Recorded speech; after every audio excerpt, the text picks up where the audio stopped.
โอ้โหทัพเพื่อใบสีฟ้าแมนเชสเตอร์ซิตี้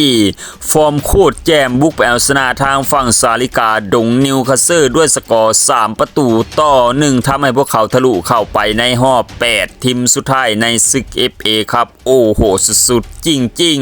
ๆโดยในเกมนี้เริ่มเกมมาได้เพียง18นาทีทางฝั่งเจ้าถิ่นอย่างซาลิกาดงนิวคาสเซิลก็ได้เฮจากทางฝั่งซันโดโตนาลีแอซิดในทางฝั่งฮาวีบานซัดเข้าไปทำให้ทางฝั่งซาลิกาดงนิวคาสเซิลออกนำทางฝั่งเพื่อใบสีฟ้าแมนเชสเตอร์ซิตี้ด้วยสกอร์1ประตูต่อ0ในนาที18โอ้โหสุดๆจริงๆทางฝั่งเจ้าถิ่นได้ประตูออกนำเร็วแต่ท่านมาในนาที39ทางฝั่งทีมที่มาเยือนก็ได้เฮจากทางฝั่งดอกูแอซิดในทางฝั่งซาวินโยซัดเข้าไปทำให้ทางฝั่งเรือใบสีฟ้าแมนเชสเตอร์ซิตี้ตามตีเสมอทางฝั่งนิวคาสเซิลด้วยสกอร์1ประตูต่อ1ในนาที39หลังจากนั้นในครึ่งแรกก็บ่มีทีมใดทำประตูเพิ่มทำให้จบลงด้วยผลเสมอกันที่1ประตูต่อ1มาต่อในครึ่งหลังพอนาที47ทางฝั่งทีมที่มาเยือนก็ได้เฮจากทางฝั่งนูเนสแอซิดในทางฝั่งโอมามูดซัดเข้าไปทำให้ทางฝั่งเรือใบสีฟ้าแมนเชสเตอร์ซิตี้พลิกออกนำทางฝั่งซาลิกาดงนิวคาสเซิลด้วยสกอร์2ประตูต่อ1ในนาที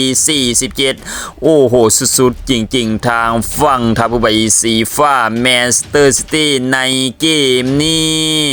หลังจากที่พวกเขาได้ประตูออกนำแล้วพวกเขายังบุกใส่ทางฝั่งซาลิกาดงนิวคาสเซิลอย่างต่อเนื่องพอนาที65ทางฝั่งทีมที่มาเยือนอย่างทัพใบสีฟ้าแมนเชสเตอร์ซิตี้ก็ได้เฮอีกครั้งหลังจากทางฝั่งนูเนสคนเก่าคนเดิมที่แอซิดในทางฝั่งโอมามูดซัดเข้าไปทำให้ทางฝั่งเรือใบสีฟ้าแมนเชสเตอร์ซิตี้หนีห่างซาลิกาดงนิวคาสเซิลด้วยสกอร์3ประตูต่อ1ในนาที65โอ้โหสุดๆจริงๆทางฝั่งเรือใบสีฟ้าแมนเชสเตอร์ซิตี้หลังจากนั้นทางฝั่งเรือใบสีฟ้าแมนเชสเตอร์ซิตี้ก็ครองบอลและปิดเกมไปในตัว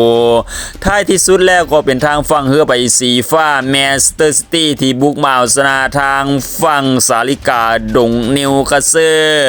ด้วยสกอร์3ประตูต่อ1ในศึก FA ครับรอบ16ทีมสุดท้ายทำให้ทางฝั่งเรือใบสีฟ้าแมนเชสเตอร์ซิตี้ทะลุเข้าไปในรอบ8ทีมสุดท้ายเป็นทีมที่3ต่อจากทางฝั่งหงแดงลิเวอร์พูลและปืนใหญ่อาร์เซนอลเชลซีและทีมที่4ก็เป็นทางฝั่งเรือใบสีฟ้าแมนเชสเตอร์ซิตี้โอ้โหในเวลานี่รอบ8ทีมสุดท้ายของศึก FA ครับนี่มันสนั่นเลยเพราะว่า4ทีมที่ทะลุเข้าไปมีแต่บิ๊กเนมทั้งนั้นโอ้โหสุดๆจริงๆทางฝั่งเรือใบสีฟ้าแมนเชสเตอร์ซิตี้